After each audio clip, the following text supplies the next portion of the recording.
Hi, my name is Iona Ferguson, and I'm from Burnaby Connect. We have a wonderful show for you tonight. All what brings me out here, man,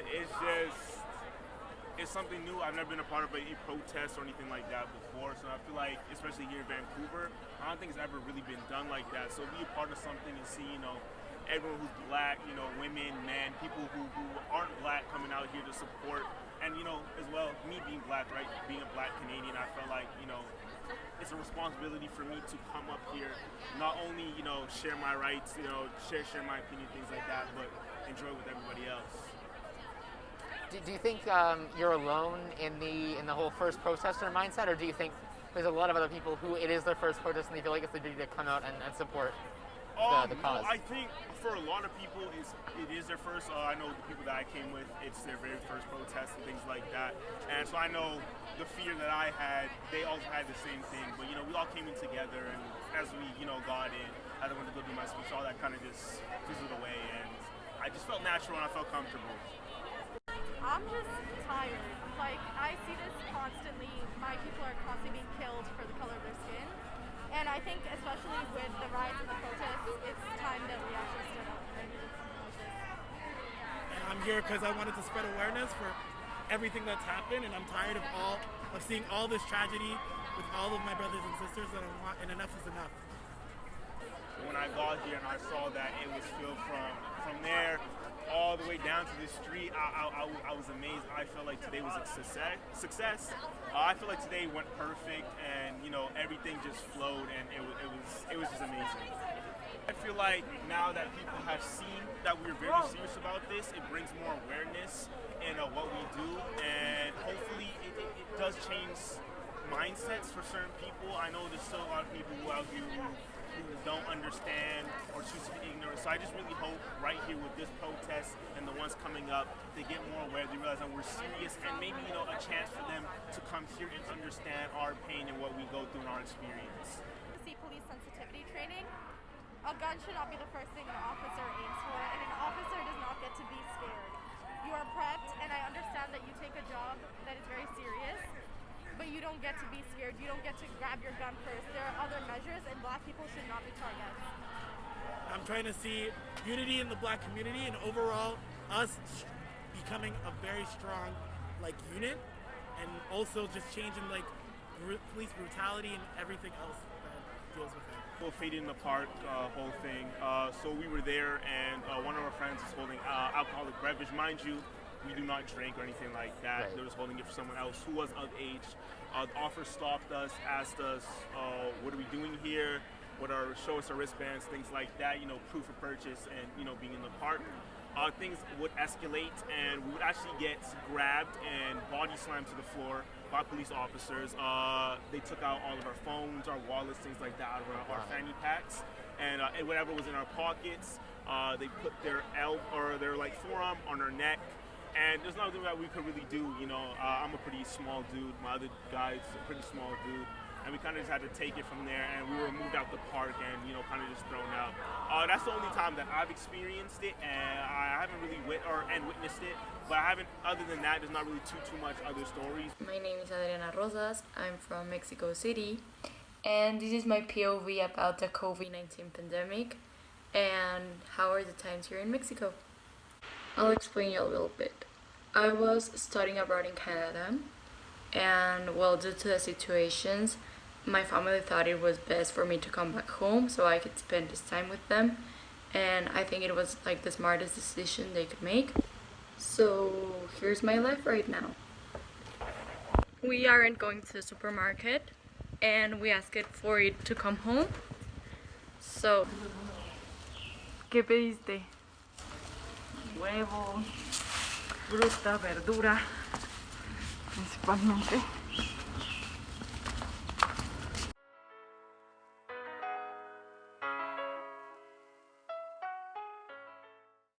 We walk our dog every day so we can get some fresh air.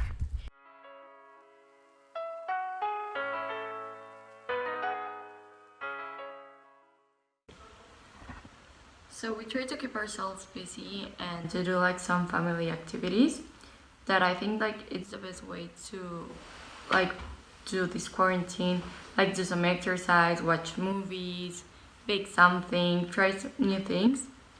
I think it's like the best way to overcome all of this. And as for my opinion, I think it's like important to stay home and to do quarantine because it's like the easiest way that we can protect ourselves, we can protect others. And as for my brother and I, we're like doing online school and my dad is doing home office. So we spend like most of the time here in the house.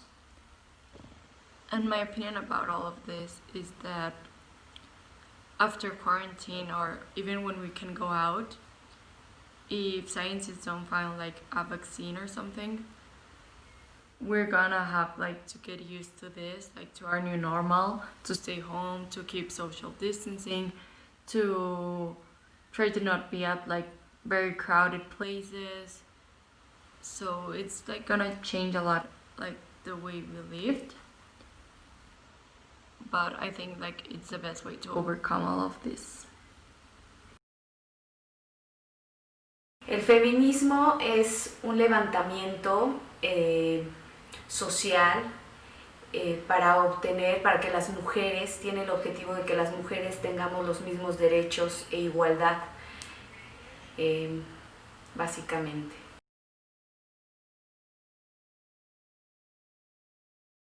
Es una situación que nos está rebasando como sociedad, porque hoy en día son muchísimos los casos que diariamente se están reportando con víctimas desde niñas, adolescentes, hasta personas de la tercera edad. En general, en todos los niveles sociales, en todas las comunidades, hay un gran número y crecimiento de la violencia hacia la mujer y esto no es bueno para nosotros como humanos ni como sociedad.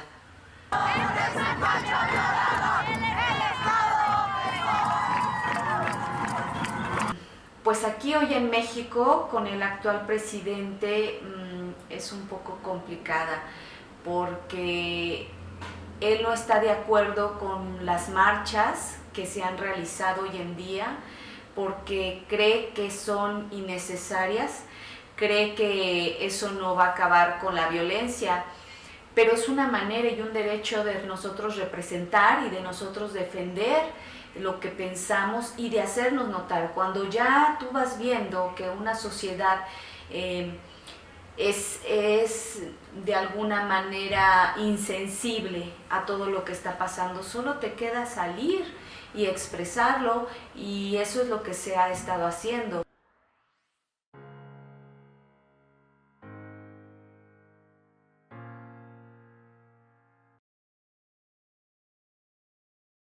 Esto quería representar un día sin nosotras. ¿Qué pasaría en una sociedad donde un día no tuvieran a sus mujeres? Y es una situación que a muchos creo que les ha hecho reflexionar de la importancia de la mujer y de su rol.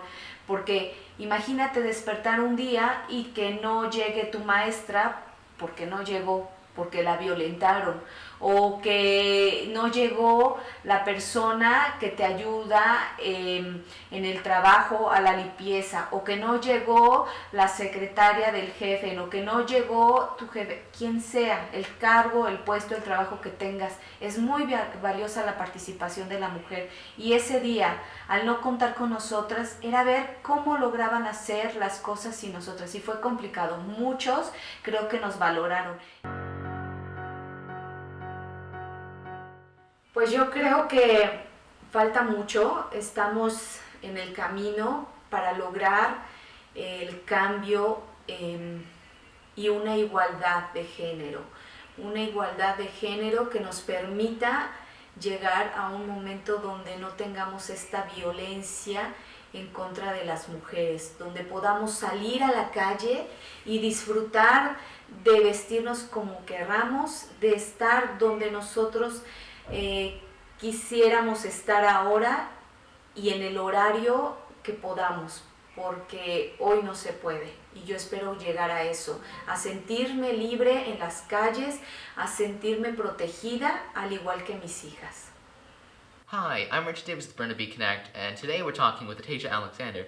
Now, Ataija Alexander, you are a grad you're a senior from Burnaby North Secondary. And your mother actually, you're saying, started a petition to have an in-person grad. Can you talk about that a bit and kind of the effects that it has had? Oh, yes. So my mom saw that someone else on the island, they made a petition, and it was working for them to get a grad. So my mom thought, well, why can't we do that? So she got the petition started, had a bunch of people sign it, and then she found a way for every time someone would make a signature on the petition, it would like email the principal. So Nice. the next day we got a response. And then they, mainly the vice principal, started talking to us and like suggested that we talk to like the dry grad parent committee and then come up with a plan. So my mom had a Zoom call with all of them, and then they were all on board of trying to find some way to have an in-person grad in the gym. Of course, like it would be limited to like 2 members you could bring with you, and only like a certain amount of groups in the gym at the time with certain time slots. But like my mom was able to make a safety plan and everything since she is like a health and safety officer, and she did it for her company. So she figured like if you can go to the grocery store, you should be able to have a grad. Hi, I'm Richard Davis with Burnaby Connect, and we're sitting down with Earl Hunt and Charles Mills of Mills and Hunt. So can you tell us kind of the origin story of your duo? How did you guys start making saxophone music? Well, Errol and I have been playing for a while, and we've been playing together for a long time as well. And usually when we do like specials together, like solos together with each other at church, I kept suggesting that maybe we should put an album together, maybe we should do something, and he would say, you know, eventually. Day one in the stew, we're doing this.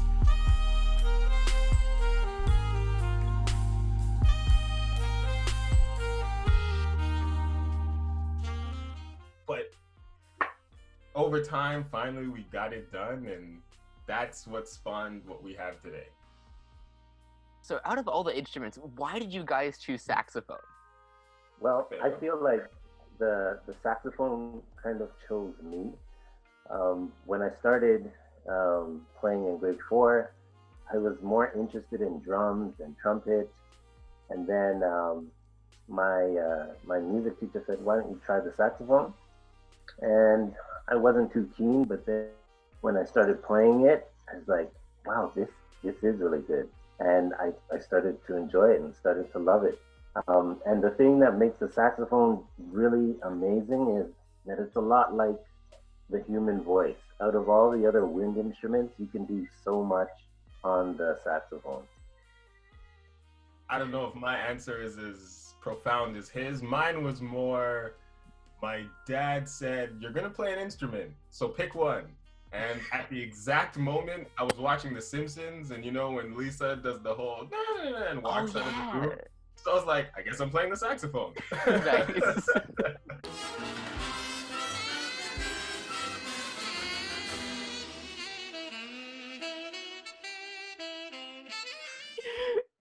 Yeah. I mean, hey, it's worked out from the sounds of it. Yeah, it turned out really well. I really enjoy it now.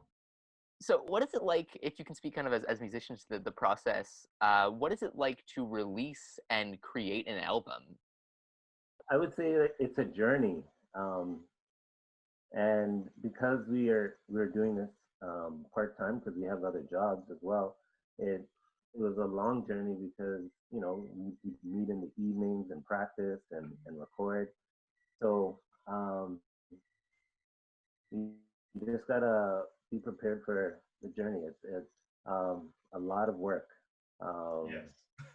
Because not everything goes as smoothly as you would think.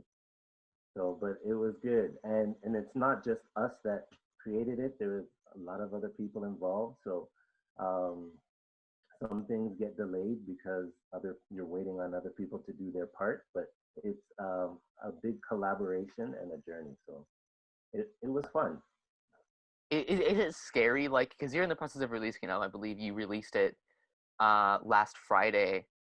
How daunting is it? Like, is it scary to kind of see what people are going to think of it when you release it, or?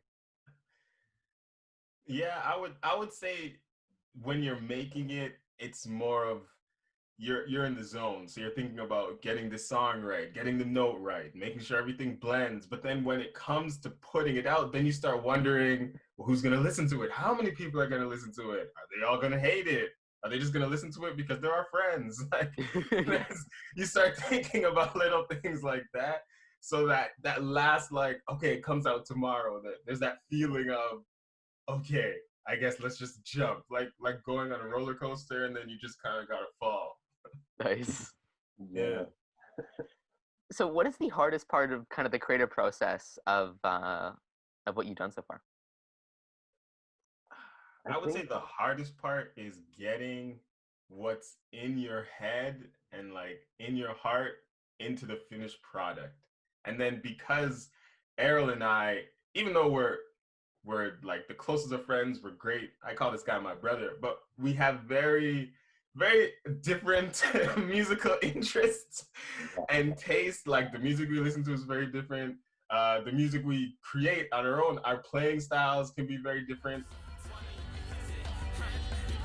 Is it impossible for me to be carefree totally? Not a care in the world, just the love holding me. Just my mind openly, moving day to day. I guess it's just a hope in me. So when I kneel, I pray, I ask God, why is love so complicated? It should be the source for So good. It should be getting the perfect balance of those two things is a little, it has its challenges.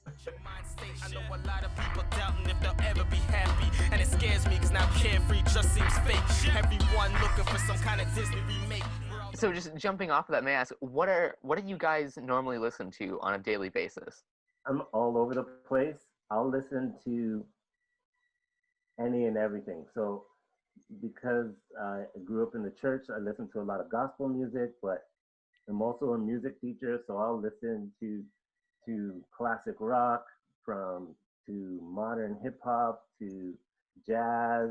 So country, I'll listen to anything, and I feel like I have an appreciation for all styles. So I'm pretty open. That's awesome. And I listen to everything. I appreciate everything, but I would say I mostly listen to hip hop and R&B. Nice. So I'm looking for a thump, and Errol's looking for a guitar line or how to make something sound different and jazzy, and I'm just looking for it to knock. So, what is the main driving force behind your music, and how does that kind of translate into you guys really wanting to be musicians? Wow.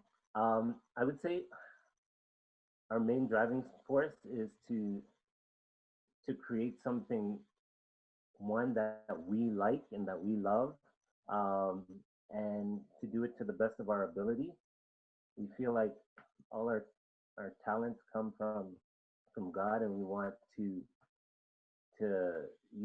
ultimately make Him happy, and we ultimately um, want our music to benefit society. I feel like music is something that everyone can relate to and latch onto. And if it makes someone happy, then we're happy. That was good. That was really good. that was perfect. Yeah, Yeah. that's a great outlook to have, though. I think if it makes people like that's as people in entertainment, I think if it makes people happy, then our goal has really been achieved. Yeah. Yeah, especially in this time, everyone's kind of social distancing, and some people are having hard times. Music can lift your spirits and make you feel good. 100%. Mhm. So, how would you describe your musical style of the duo for people who have not heard you guys before? Yeah, I would say the best way to describe it is smooth, relaxing, yet musically interesting.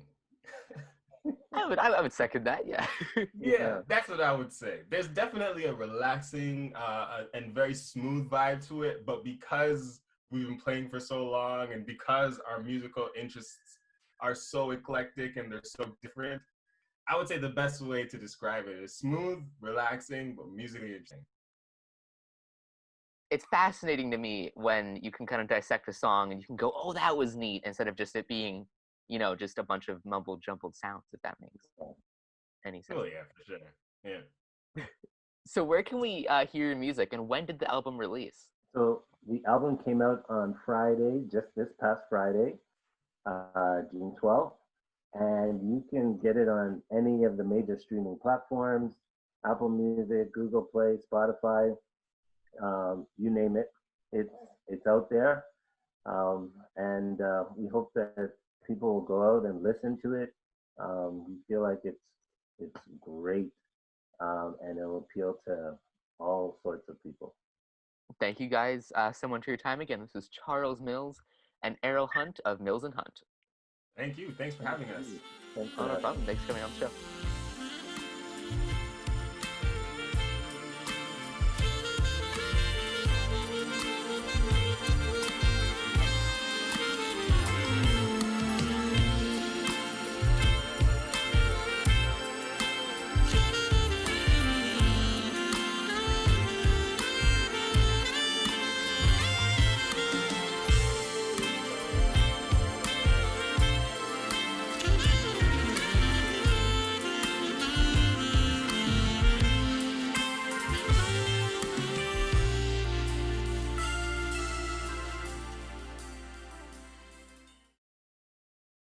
Hi, I'm Richard Davis with Burnaby Connect. Welcome back to the show. So today we have Chelsea. She is a singer-songwriter, actually out of Burnaby North Secondary School. About the song that you're going to be actually singing for us today. Can you tell us where the inspiration came for that song, kind of what it's about? So it's actually a funny story. I was just talking with my friend because he was also a part of the song. Okay. And I challenged us to write a song under 30 minutes. And Okay. it actually went well because his verses, like the verse that he wrote, goes well with the chorus that I wrote. And I just put them together, and that's how it went.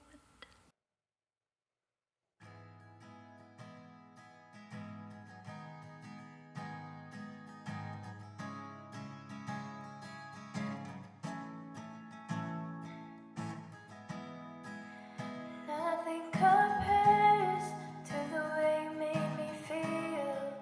It felt unreal to see you with me. I remember those nights we stay up in cold, talking about a day like there was no problem at all. So please don't say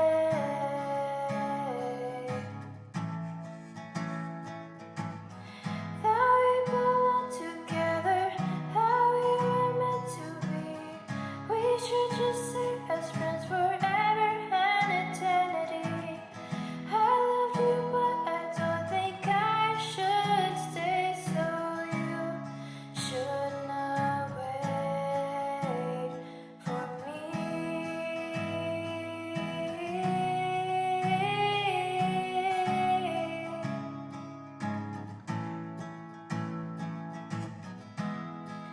But it all changed when you found someone new. Made me think if our love was even true. And I thank you for all the memories that we had together.